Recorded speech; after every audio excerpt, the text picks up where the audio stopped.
മോത്തി ഇപ്പോൾ നിലവിൽ നമുക്ക് സ്ഥിരീകരിക്കാൻ കഴിയുന്നത് 18 പേരുടെ പേര് വിവരങ്ങളാണ്. ഏറ്റവും അധികം പേർ പത്തനംതിട്ട ജില്ല 6, കൊല്ലം ജില്ലയിൽ നിന്ന് 3, കോട്ടയം ജില്ലയിൽ നിന്നും 3 പേര്, കാസർഗോഡ് മലപ്പുറം ജില്ലയിൽ നിന്ന് 2 പേർ വീതം, കണ്ണൂർ തൃശൂർ ജില്ലകളിൽ നിന്നും ഓരോ ആളുകൾ. ഇതാണ് മരണം സ്ഥിരീകരിച്ചിട്ടുള്ളതാണ്. ഒടുവിൽ സ്ഥിരീകരിച്ചതാണ് കോട്ടയം പായിപ്പാട് കട്ടുങ്ങായ പാലത്തിങ്കൽ ഷിബു വർഗീസ് 38 വയസ്സ്.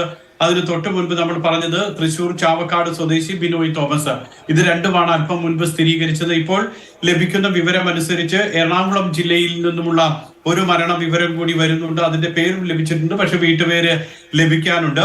അല്പം മുൻപ് വിദേശകാര്യ സഹമന്ത്രി 2 ആശുപത്രികൾ സന്ദർശിച്ചു. ആ 2 ആശുപത്രികൾ സന്ദർശിച്ചതിന് ശേഷം വിദേശകാര്യമന്ത്രി പറഞ്ഞത് ചികിത്സയിൽ കഴിയുന്നവരെയാണ് അദ്ദേഹം അവിടെ സന്ദർശിച്ചത്. അതിനുശേഷം മൃതദേഹം എല്ലാം കൊണ്ടുപോകാനുള്ള നടപടികൾ വേഗത്തിലാക്കുമെന്ന് പറഞ്ഞിട്ടുണ്ട്.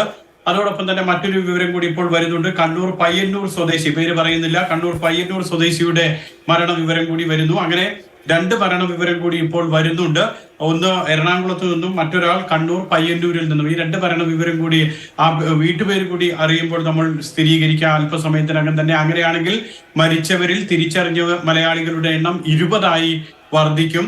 ഇനിയും ഒരുപക്ഷെ 3-4 പേർ കൂടി മലയാളികൾ ഉണ്ടാകാം എന്നുള്ളതാണ് നേരത്തെ നോർക്ക സിഇഒ ഒക്കെ പറഞ്ഞതനുസരിച്ചാണെങ്കിൽ 24 മലയാളികൾ എന്നുള്ളതാണ് നോർക്കയുടെ ഒക്കെ കണക്ക്. ഏതായാലും മൃതദേഹങ്ങൾ ഇന്ന് തന്നെ നാട്ടിലേക്ക് കൊണ്ടുപോകാനുള്ള നടപടികൾ ഉണ്ടാകും.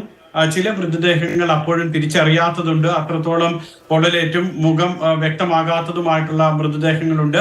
അത്തരത്തിലുള്ള മൃതദേഹങ്ങൾ നാട്ടിലേക്ക് എത്തിക്കുന്നത് വീണ്ടും വൈകും. കാരണം ആ മൃതദേഹങ്ങളുടെ DNA പരിശോധന പൂർത്തിയാക്കിയ ശേഷം മാത്രമേ അതിന് ചിലപ്പോൾ ഒരാഴ്ചയെങ്കിലും സമയമെടുക്കും.